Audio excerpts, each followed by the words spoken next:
Kalau qabliyahnya saja yang pendek ayatnya lebih baik daripada dunia dan seisinya, apalagi solat subuhnya. Lalu pahala solat subuh itu apa?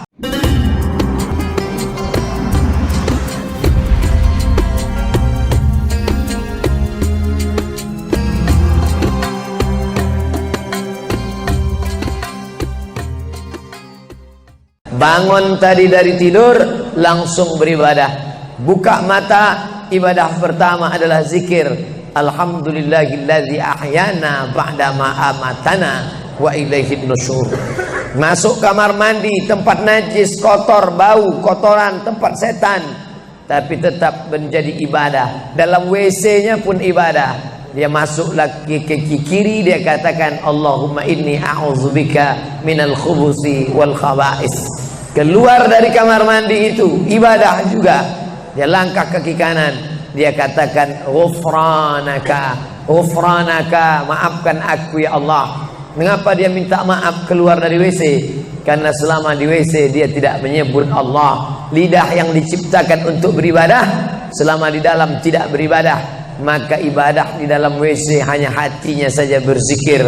Tak boleh menyambut seruan azan. Terdengar suara azan, masuk ke WC, Allahu Akbar, Allahu Akbar, Allahu Akbar. Oh, tak boleh.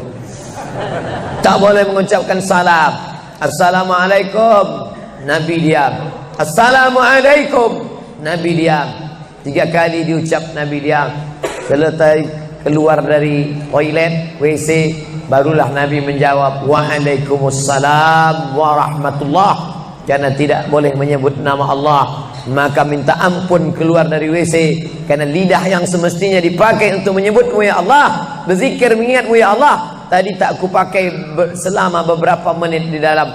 Maka dia katakan ghufranaka.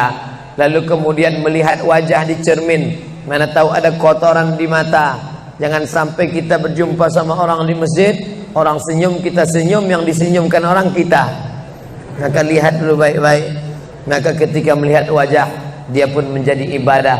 Allahumma kama hassanta khalqi fahassin khuluqi. Sebagaimana kalau kau sudah perbaiki bentuk ciptaanku ini menjadi sempurna, maka perbaikilah akhlakku ya Allah. Lalu setelah itu berangkat dari rumah menuju masjid, beribadah juga. Bismillahi tawakkaltu 'ala Allah, la haula wala quwata illa billah. Setiap langkah kaki ke Masjid Al-Qalam ini bernilai 1 langkah menghapus dosa. Langkah kedua mengangkat derajat. Langkah ketiga menghapus dosa. Langkah keempat mengangkat derajat. Tidak tanggung-tanggung, derajatnya diangkat Allah. Siapa yang duluan datang langsung dapat di depan. Tapi ada orang terlambat tetap tinggi juga derajatnya. Mana dia? Dia yang di atas. Siapa bilang perempuan direndahkan, dihinakan? Perempuan dimuliakan. Mana contoh perempuan dimuliakan? Kalau mau tahu, datanglah ke Masjid Al-Qalam. Perempuan dimuliakan.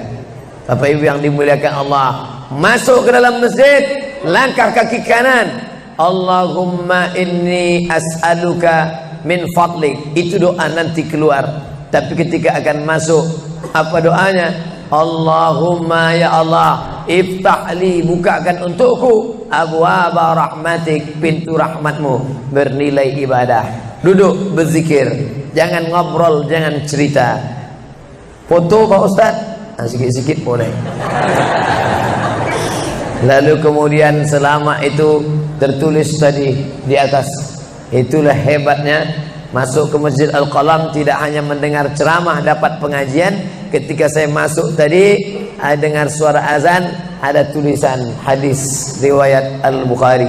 Siapa yang mendengar seruan azan lalu menyambut seperti bunyi yang diucapkan muazzin, kecuali pada hayya 'alas shalah, hayya 'alal falah, dia baca la haula wala quwata illa billah, ditutup dengan doa wasilah.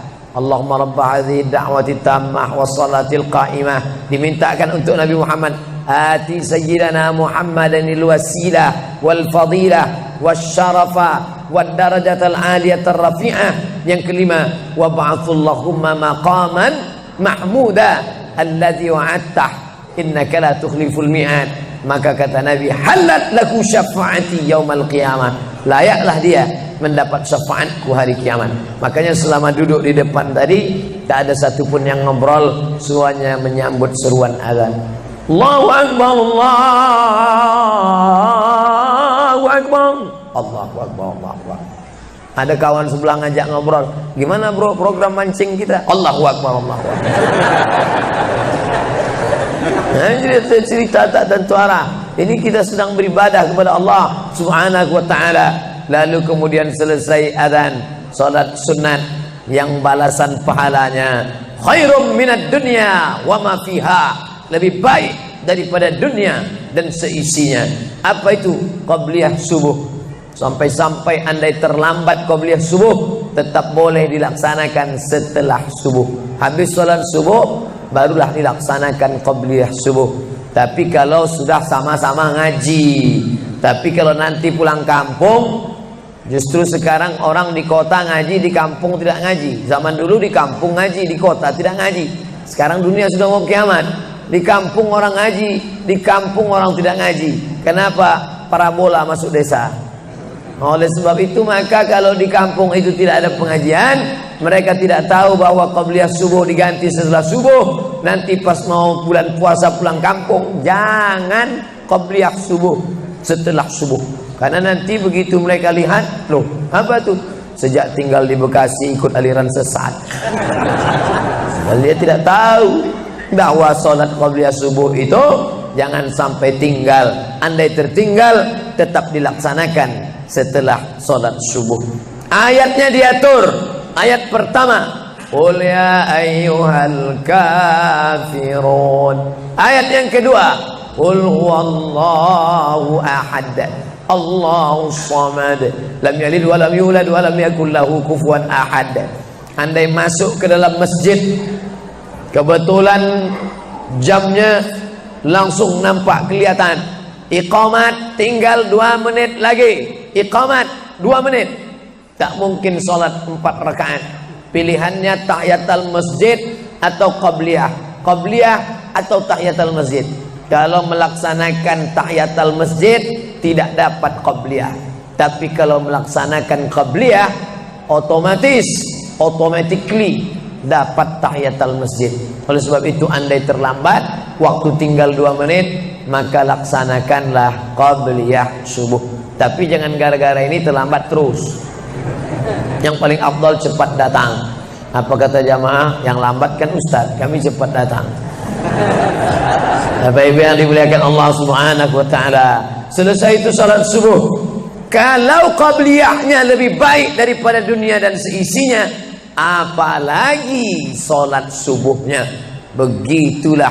Kalau qabliyahnya saja yang pendek ayatnya lebih baik daripada dunia dan seisinya, apalagi salat subuhnya. Lalu pahala salat subuh itu apa? Tak ada yang tahu. Makanya kata Nabi, lau ya'lamuna ma fil atamati was subhi, andai mereka tahu pahala salat subuh berjamaah, la atauhuma habwan, mereka akan datang ke Masjid Al-Qalam walaupun merangkak, habwan, lumpuh, sakit kakinya, dia akan datang. Kursi roda tak ada, yang mendorong tak ada, datang dia ke masjid ini walaupun merangkak. Kenapa mereka tidak datang? Karena mereka tidak tahu. Kenapa mereka tidak tahu? Karena mereka memang tidak cari tahu dan tak mau tahu.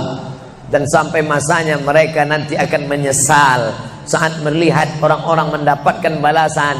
Muttaqiina fiha 'alal araik, mereka duduk di atas kursi-kursi istana surga, tersenyum melihat orang-orang yang dulu tak peduli pada salat subuh. Mudah-mudahan kita semua istiqamah insyaallah. Jadi Ustadz, kalau hidup ini cuma untuk ibadah, sholat, masjid, baca Quran, zikir, gimana kami mau mencari nafkah? Gimana kami mau buka ruko? Gimana kami mau bisnis? Gimana kami mau tanam kelapa sawit? Gimana kami mau proyek batu bara? Gimana kami mau ternak ikan? Ini mesti dipahami bahwa ibadah itu dibagi 2. Satu namanya ibadah mahdhah, pure, original, murni, tidak bercampur dengan apa-apa. Yang satu lagi tidak ibadah tapi bernilai ibadah. Ini mesti dipahami. Bapak yang masuk kantor dari jam 8 pagi sampai jam 4 sore itu ibadah. Karena kalau itu tidak ibadah, habislah waktu kita. Makanya yang bekerja niatkan ibadah. Sehingga kalau istrinya nanya, "Mas kok lama pulang?" Ibadah nih, Mas. Tapi jangan gara-gara ini di kantor itu ibadah, lalu ketika azan di masjid kantor berkumandang, hayya 'alas shalah, dia terus ngetik, "Mas, ayo ke masjid." Enggak, ini pun juga ibadah. Kau ibadah aja ke sana, aku ibadah di sini. Itu juga enggak benar. Karena ibadah itu dibagi dua. Satu yang murni, pure, tidak bercampur dengan apapun, namanya ibadah mahdhah. Salat, baca Quran, zikir, iktikaf. Tapi ada satu lagi tidak ibadah, tapi kalau diniatkan dia bernilai ibadah. Termasuk ibu-ibu yang hamil 9 bulan 10 hari, itu ibadah. Kalaulah 9 bulan 10 hari itu tidak ibadah, betapa tidak adilnya Allah. Masa kita yang duduk-duduk di masjid dapat pahala ibadah, dia yang muntahnya, yang ngidapnya tak dapat ibadah. Tadi malam begitu sampai di airport langsung SMS masuk, "Ustadz keluar dari pintu berapa? Ini ada perempuan ngidam mau ketemu." Saya keluar dari pintu 4, kami sudah standby di pintu 4. Lantai berapa? Lantai paling atas. Oke, sampai di sana lihat perempuan tidak pakai jilbab, pakai celana jeans. Saya udah mau marah. Ini kenapa? "Mohon maaf Pak Ustaz, non muslim."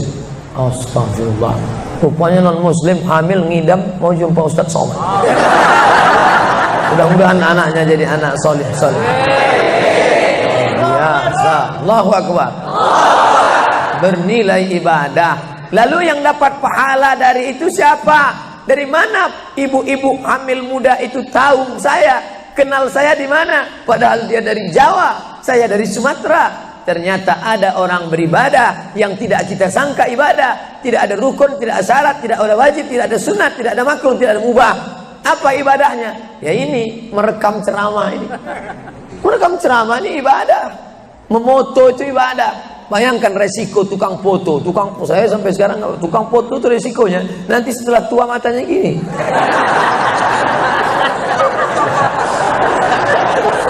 Tapi kalau mereka niatkan ikhlas untuk ibadah, maka insya Allah sehat walafiat. Ini sampai sekarang yang banyak moto-moto ustaz itu mana ada matanya tetap aja sehat. Kenapa? Karena diniatkannya untuk ibadah. Hidup ini kalau berniat ibadah tidak ada capeknya, tidak ada lelahnya. Kenapa? Karena mengharapkan balasan dari Allah. Ilahi anta maksudi wa ridhaka matlubi. Yang kumaksud hanya engkau ya Allah, dan ridhamu lah yang ku cari.